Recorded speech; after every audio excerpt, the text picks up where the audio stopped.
The clouds parted over the Isles of Boreas. It was time to choose. The rebellion was in trouble. Ravens were scouting for the secret rebel base. They needed a game changer. Pieces of the Sky Ripper had surfaced. Or so a scholar in the mountains had told him. Surely the weapon that banished the lost gods could defeat the Emperor. Also, a temple had risen out of empty desert. The Iblis stone was hidden there. It was a dangerous artifact.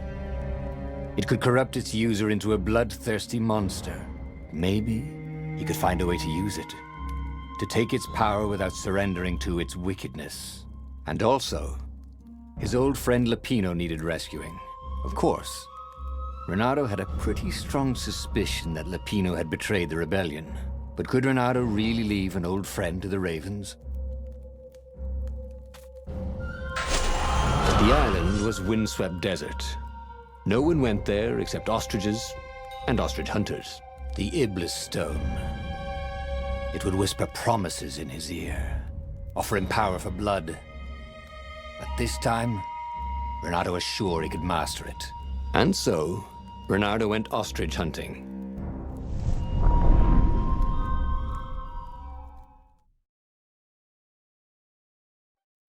Every child could sing verses about the Sky Ripper, but ancient codices held hints of other things. A stone that ate souls, a ruby that drank blood, a jewel only a righteous man could give away. Were all these things the Iblis stone? Long hidden in a buried temple? Another ancient item that was only resurfacing now? Drawn up from the deeps by the Emperor's horrific rituals?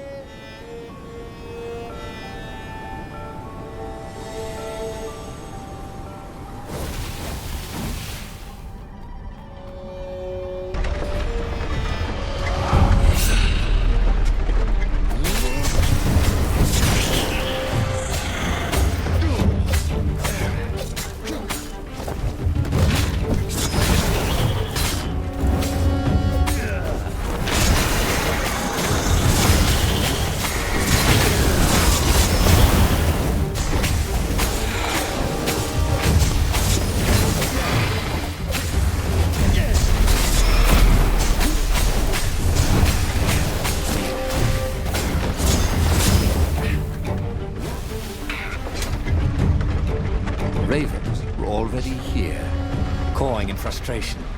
They were still searching for a way in. Good. And he hadn't come too late.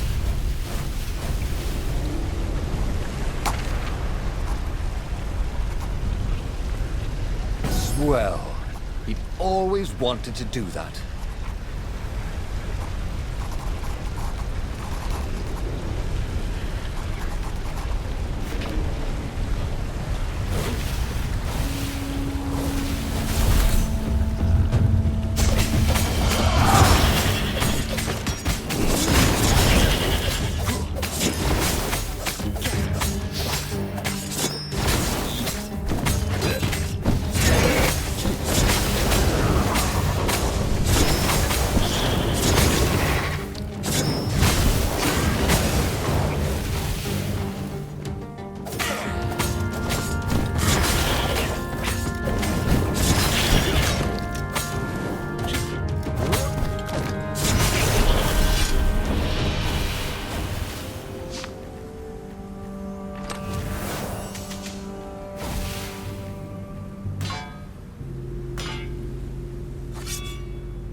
Wait, what? How was he outside? Hadn't he taken an elevator into the depths of the Earth?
There had to be some way to use the Iblis stone. It was old, wasn't it? People are so much cleverer now. And Renato was pretty sure he was cleverer than most people.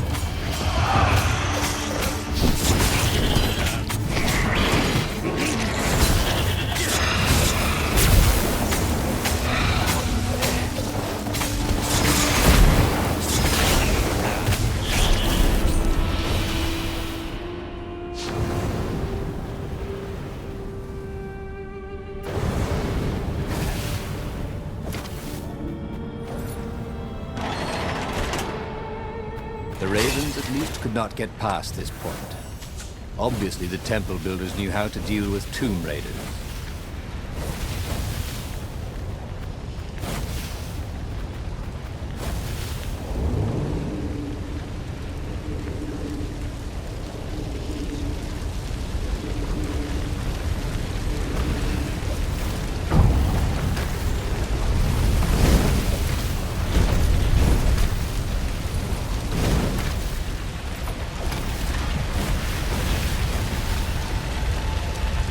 It was a stone of the purest blackness. It reflected no light, like a void made solid. Nervous, he picked it up. I can make you mighty. Who said that? Give blood. It was the stone, eager, thirsty.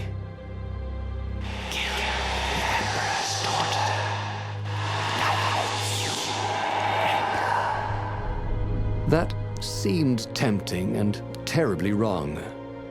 Zenobia was the Emperor's greatest general and a potent witch. But they had been close once. And he had a sneaking suspicion the gem would try to control him. Why not capture the core of Sky Ripper instead? It was the eye of a lost god torn out by the transcendent Emperor to power his greatest weapon. "What's the core?" said the stone anxiously.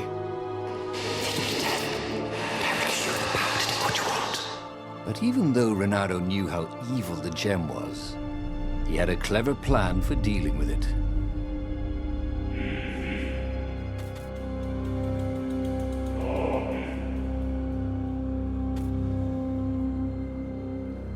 The stone bothered him.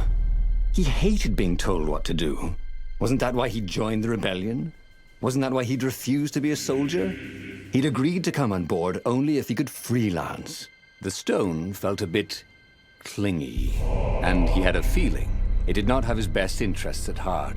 The sage Calaveras had told him where to find the Sky Ripper, a weapon capable of challenging the gods. Even without its armature, the core would still possess great power. He would go there.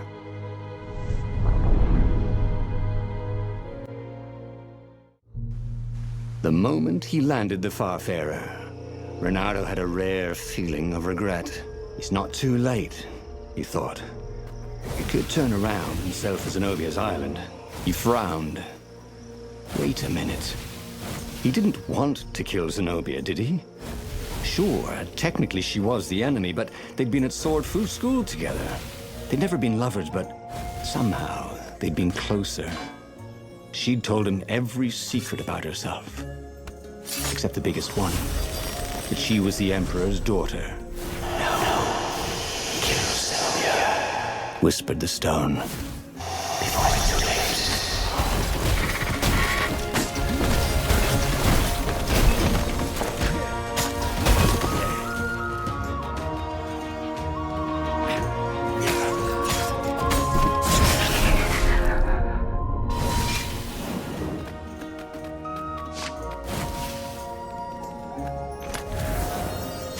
Fresh socks, thought Renato. Please be fresh socks.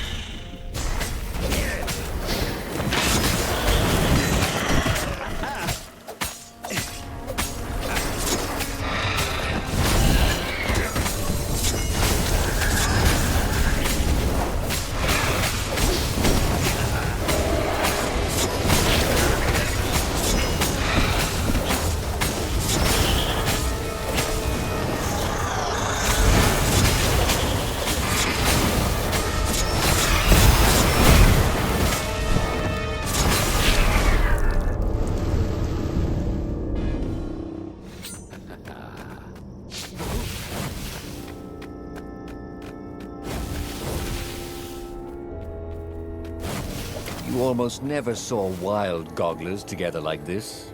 The toads had to train them not to peck each other to death. So these had to be imperial gogglers. That meant the stone hadn't lied about what it could do for him. With each raven he cut down, he felt a jolt of power flowing into his arm. "You're weak," whispered the stone. "The core will kill you." "Are you afraid of it?" "No, don't be ridiculous." It chuckled. "But it's unstable. If a poison moves so much as carry it, and if you try to use it, it will explode catastrophically." Reynardo did not trust rocks that talked in his head. He went onwards.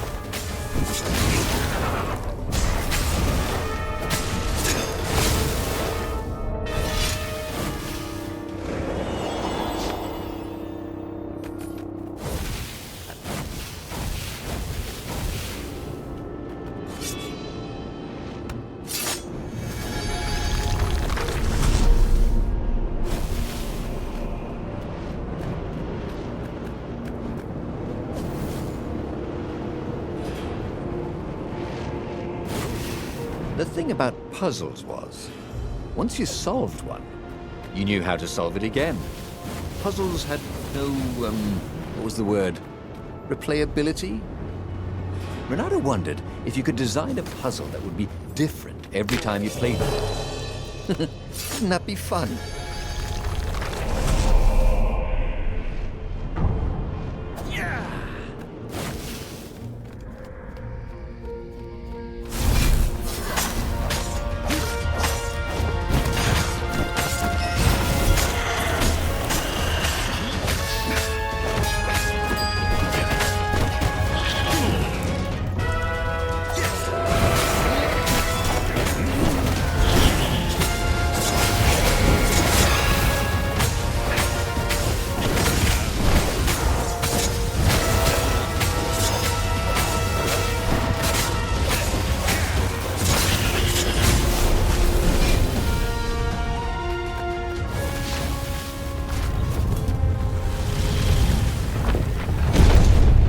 As he approached the core, the stone became hysterical.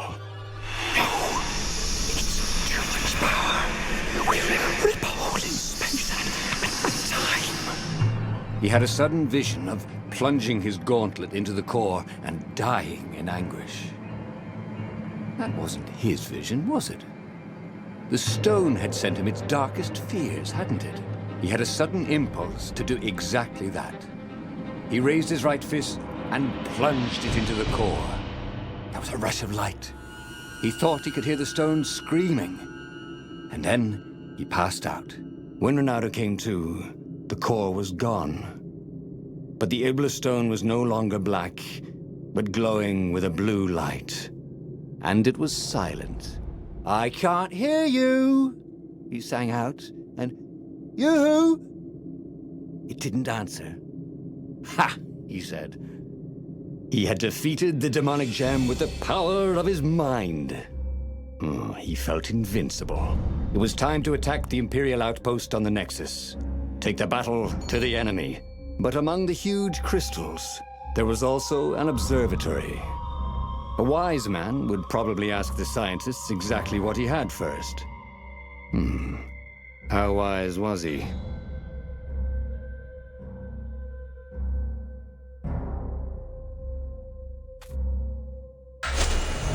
As the Farfarer made its way toward the Nexus, Reynardo could see tiny sparks in the blackness that was the Iblis stone, as if somewhere within it, the core was still spitting out energy, which the Iblis stone sucked in hungrily. You'd think the stone would want this kind of power, wouldn't it? Thought Reynardo. Well, the scientists would explain it all.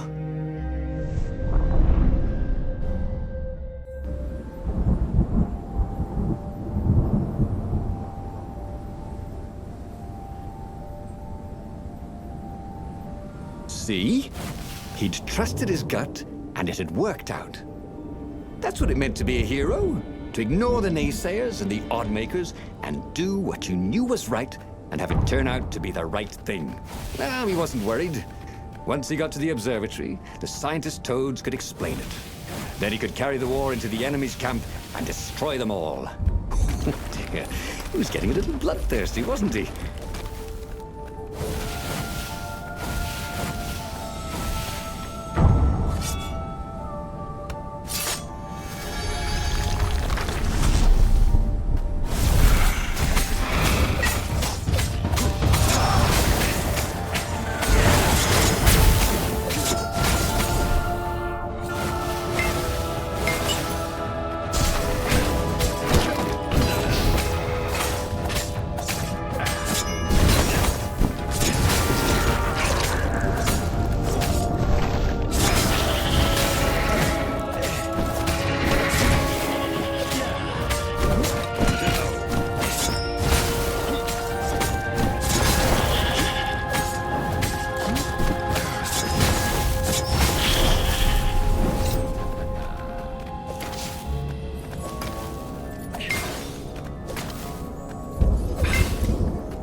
Reynardo had never felt better in his life.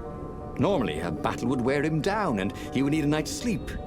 Now he felt like he could go all night and all day. He felt like people were cheering him on, and he could practically hear their applause as he slew one raven after another.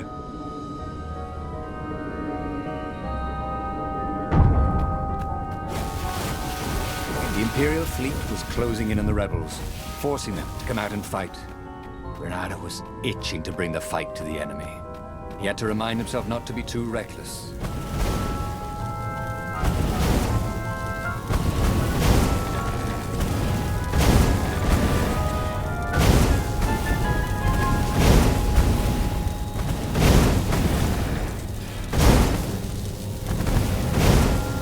You can't really reason with an energy ball, he thought.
The toads at the observatory measured the stone with their occult devices.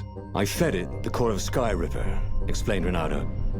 No more feed planet souls. But the core is not an unlimited energy source, said one toad. Another said, there's a feedback loop, you see, which could overload the stone. Yeah, the stone doesn't actually feed on souls, claimed a third, but on pain of killing another sentient being. If you can truly be at peace with yourself, it would not overload. This was all very confusing. At peace? Yes, the mountains were peaceful and quiet, but he now had the power to turn the tides. He should report to the Rebellion Council and prepare for the decisive battle.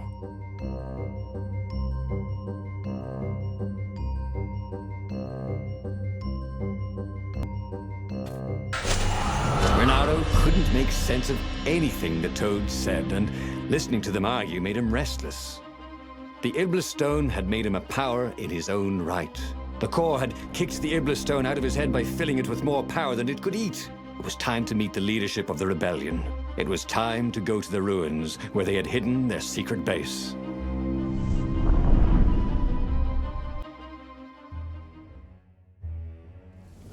He was ready. for anything the ravens could throw at him. His sword felt ready too. It seemed to know what he wanted most.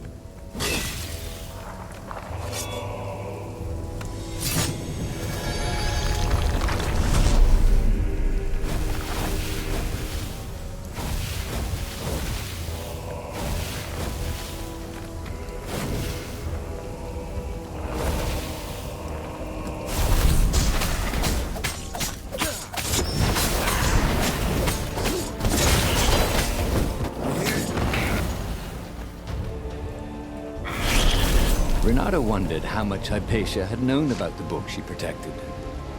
Enough to tell her son to protect it. Enough to tell Renato to protect her son. He'd let her down there.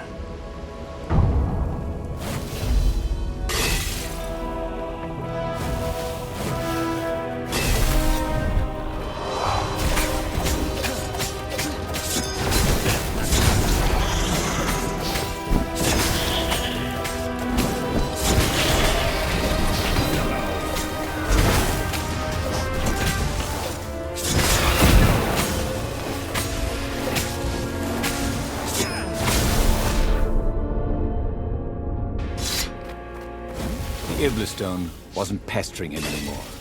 Good. He didn't want to chit-chat, not with anybody. He didn't want to think about Zenobia or Lupino. He just wanted to fight.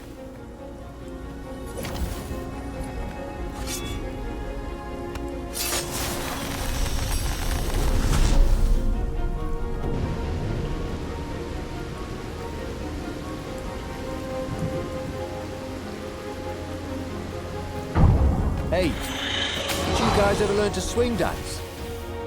Oh, well, too late.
This was almost fun. Pain of killing another sentient being? What was that toad talking about anyway? He felt no pain, only pleasure as each filthy raven fell by his sword and the stone glowed brighter and brighter. All the while, those voices were cheering him on, like he was in the arena, winning bout after bout.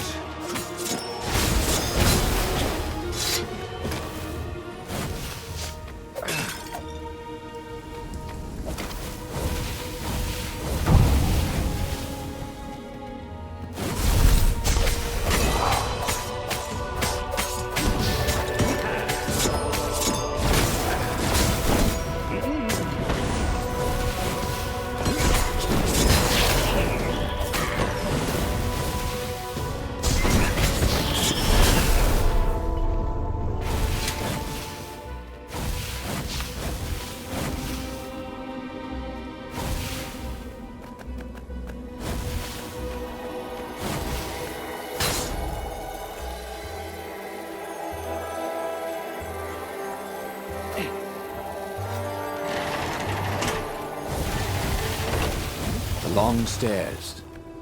So he was close to the rebel base. It was on fire. So far, so good.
slew and slew across the ruins and into the labyrinth that hid the secret rebel base. He was surprised not to see any defenders or even any of the council toads. When he reached the council chambers, there were still no toads, only filthy ravens. "Stop him! He's gone mad!" one raven shouted until he had hacked them all down. There was not a single toad anywhere. No doubt they'd all been taken prisoner, so it was up to him to take revenge upon the Imperial fleet. But where had they taken the council? It couldn't be good that the Empire had not only found the secret rebel base, but killed or captured everyone there, no matter. He was on a roll. He headed full speed towards the Imperial fleet. He would be the fox who took down 100 warships. He charged.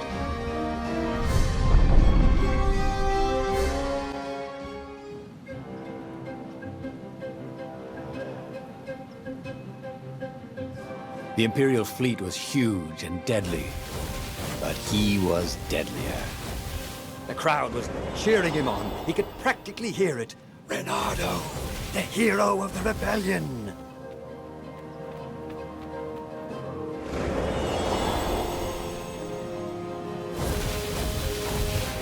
The portal was heavily guarded. It must go someplace they really didn't want it to go.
As he slew his way across the fleet, Reynardo thought he could hear a small voice whispering in his ear. "Look at your gauntlet, you idiot," it said. "Oh, for heaven's sake," he thought. "Can't I be alone in my own head? Look at the stone." "I'm busy," he told the voice. "Talk later." "Then it will be too late," cried the voice. "Don't be so bloody thick. Piss off," he told the voice and kept up his slaying.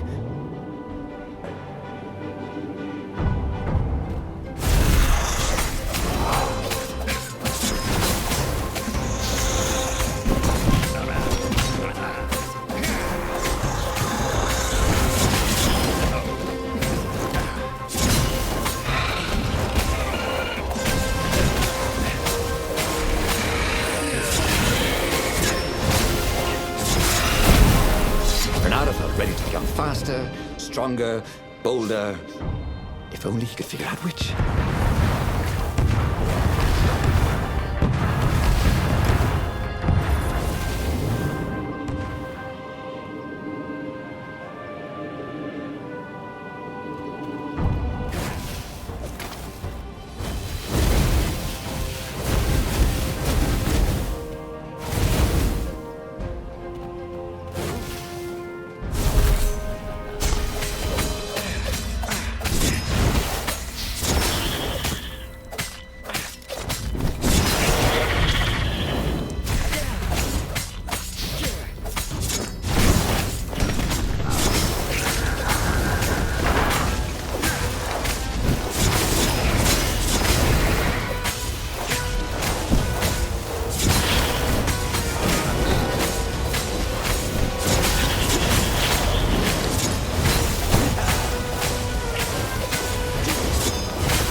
There was the Emperor.